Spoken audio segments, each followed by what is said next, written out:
Hi boys and girls, it's Miss Rossi. Today we're going to finish our Stig Lindberg underwater house drawing. What you'll be needing today is your house drawing from last week, so you should have a complete pencil drawing of your house that includes a background, and it should mostly consist of lines so you don't have areas that are shaded or colored in or showing value. We're also going to need our pencil and our eraser again today. You're going to need something to trace your drawing with that is permanent. So I'm going to use some Sharpies. I have a skinny Sharpie for my small details and a regular size Sharpie for my bigger details. Now, if you don't have Sharpies at home, you can use any kind of permanent marker. You can also use a pen. And a pen would be great to get in those small detailed areas, and it can even do the larger outlines. If you don't have a marker or a pen, you could also use a dark colored pencil, and that should work as well. I'm also going to be adding some watercolor on my paper. So I have my watercolors, a paintbrush, and my water. And I do have some washable markers that I'm going to use with my watercolors. I'm going to start by using my pencil and my eraser. So I'm going to put the rest of my supplies to the side for now. And now I have my finished house drawing. So what we're going to do is we're going to imagine if the oceans and the rivers and the lakes all poured into the streets, what would our community look like? We're imagining that our house is going to be almost like half in the ocean, basically. So I'm going to start by drawing a wavy line to split up my paper. So now however high up on my page I make my wavy line is going to be how deep the water is going to be. And that's going to give me a certain amount of space to draw underwater and above water. So you can decide where on your page you want your water to be going. I'm going to do mine a little lower than half of my page. And I'm just doing a horizontal line that's going across from the left side all the way to my right side, and it is just a wavy line. Now we're going to start to overlap our drawing, so I'm going to start to draw on top of my house picture by including things that you'd find underwater, or if the ocean or the lakes or the rivers spilled out into our communities. So you can draw things like fish, or sharks, whales, dolphins, any kind of sea creature. If you want an octopus, maybe you want to show like buried treasure or some shells or a coral reef along the bottom. Maybe you want to include a boat floating along the top of your water line here too. It's totally up to you. You just want to add details now to show the underwater space and whatever is going on in that space. Now I'm going to draw lightly with my pencil, and wherever I draw my underwater creatures or my new details, I'm going to erase the parts of the house that I can see through it. Because our fish, our underwater details are going to be in the foreground, so that means they're closest to us, and they're not going to be see-through. So we're going to want to erase anything from our house drawing that you'd be able to see inside that image. And I'll show you what I mean as I'm working. So just as a starting point, I'm just going to draw a fish right here. I have some pictures on my canvas page of different kinds of sea creatures, different kinds of fish, and other things you can draw on your picture. Maybe you want to draw a sea monster or an alligator, or maybe you even want to include like a mermaid or other undersea life like that. So now I'm going to hold this up so you guys can see it a little better. So I drew my fish right on top of that section of my house, and I can still see the window and the house through my fish. So I'm going to erase those lines from my house drawing because, again, my fish is not going to be see-through. And since it is on top of my house like this, it is overlapping my house, it's going to fully cover those sections. So we just erase it to show the way that it's overlapping. So now I erased all of those inside lines, and I have my full fish that is overlapping my house. I'm going to do that with all of my different underwater details that I'm adding. So I'm going to make sure I erase any lines that I could still see from my house drawing inside those underwater details. And this is why we left our drawing in pencil from last week, so we can go back and change and erase and move things around. So now I'm just going to go in, I'm going to add more undersea creatures. Yours does not have to look like mine, so you can pick whatever you would like to draw in your water.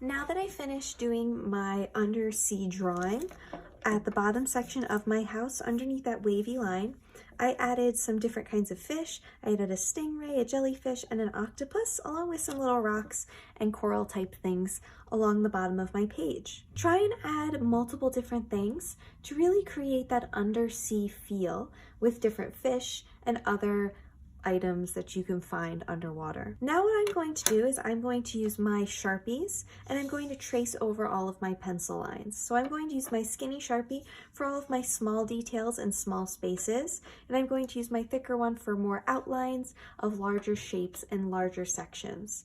Now if you don't have Sharpies at home, like I said, you can use colored pencils or a pen would work great. You just want to use something that's permanent and is not going to smear or start to spread out and bleed if we add water to our page.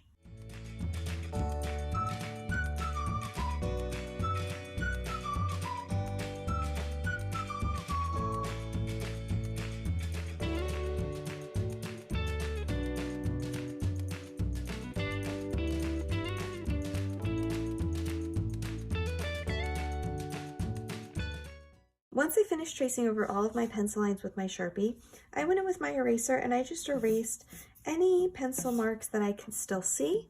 And now I'm ready to start painting. So I'm going to use a little bit of two things to show you your options. So you can use washable markers, like I have my Mr. Sketch markers right here.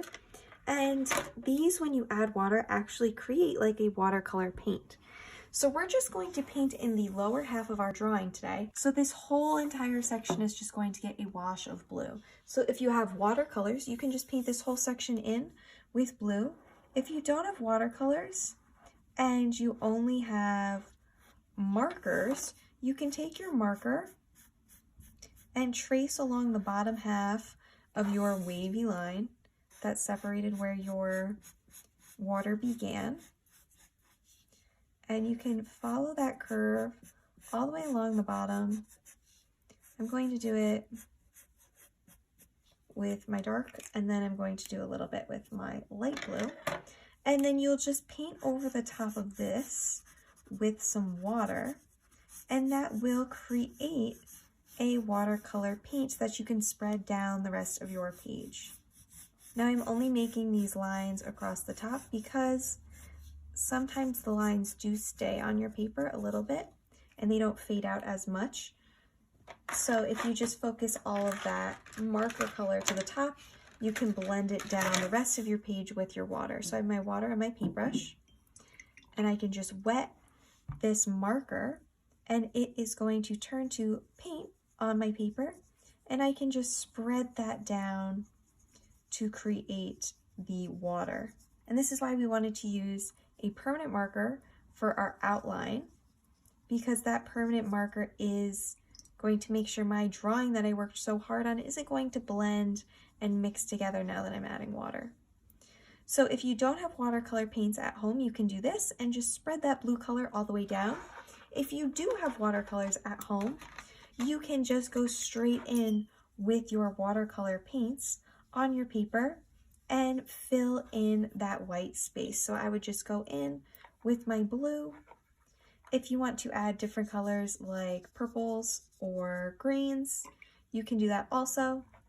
And we are just going to color in this lower half of our paper. So you can blend out that marker and bring that color down, or add some watercolor, or do both like I'm doing, and just blend that all together.